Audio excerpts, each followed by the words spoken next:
My name is Lloyd Moss, and I am WindowBook's Vice President of Premier Client Solutions. I would like to demonstrate the MultiJob freight plan feature in DAT-MAIL Toolbox that makes it easy for mailers to save money on dropship logistics costs. Mailers that dropship multiple jobs on the same day but only optimize individual jobs are leaving money on the table, possibly a lot. By pooling jobs together to determine the best entry points, mailers can save money and provide their clients with better delivery service. Before I demonstrate the MultiJob freight plan feature of DAT-MAIL Toolbox, we will cover in more detail why you should pool your jobs when freight planning.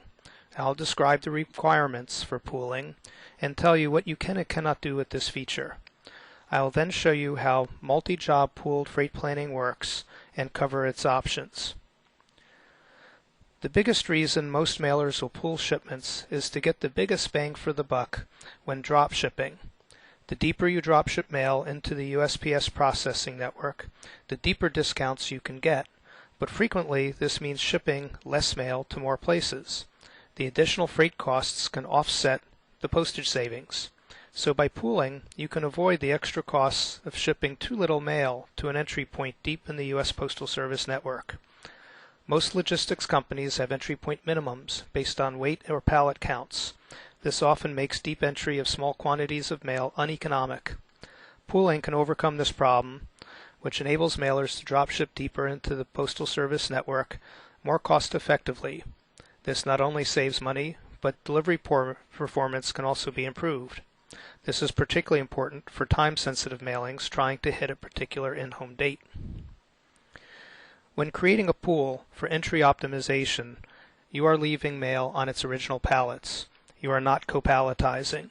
An important point is that all of the pooled mail associated with the drop ship destination must be available for shipment on the same day.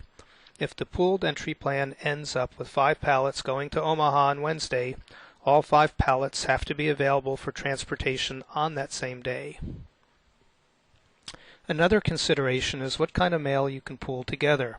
There are 3 constraints: postal regulations, logistic company requirements, and potential limitations in DAT-MAIL's Planalizer. Logistics companies charge differently based on the density of the mail. For example, flats on pallets are much heavier per cubic foot than letters on pallets.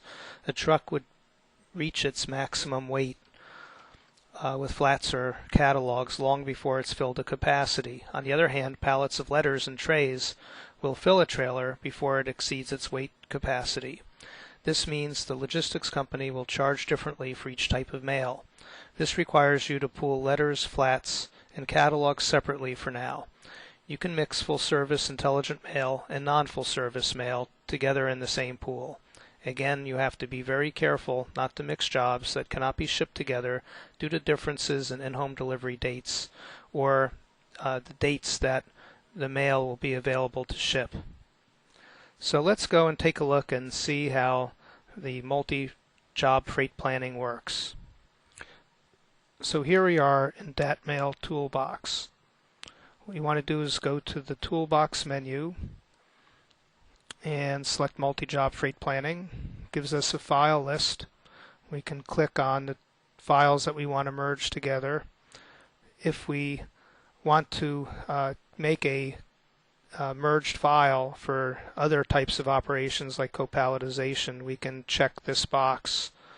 And if we want to run this whole process in background, we can check this box.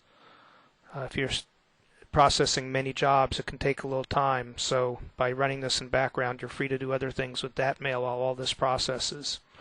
So we're going to process the entry plan, and what you're looking at here is the gathering of this data together, and this will only take a few minutes.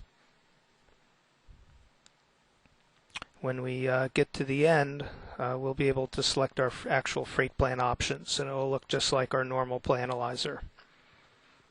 So first thing you would do is select your freight table,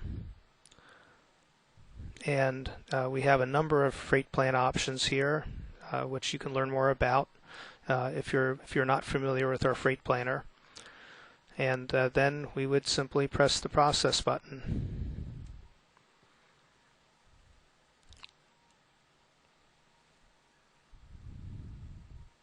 Now, what we're doing is looking at all the different possible combinations of entry points that the mail qualifies to go to, looking at calculating the postage savings and the freight costs for each of the possible entry points.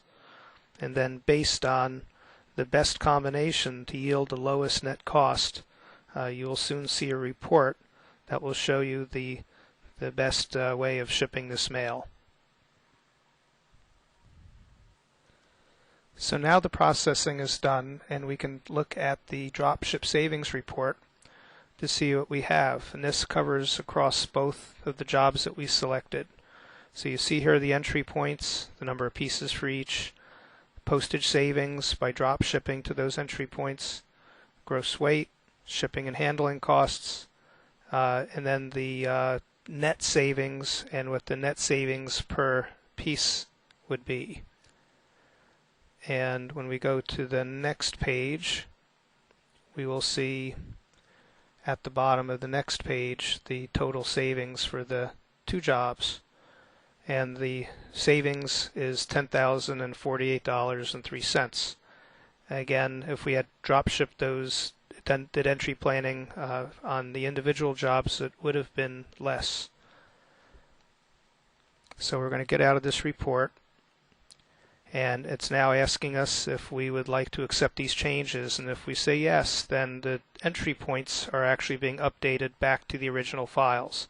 Process that only takes literally a few seconds.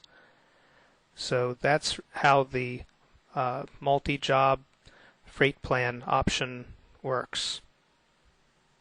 If you would like to learn more about multi-job freight planning with our Palletizing, or would like any information about any of our toolbox or DAT-MAIL features, please contact us at the phone number or email addresses below.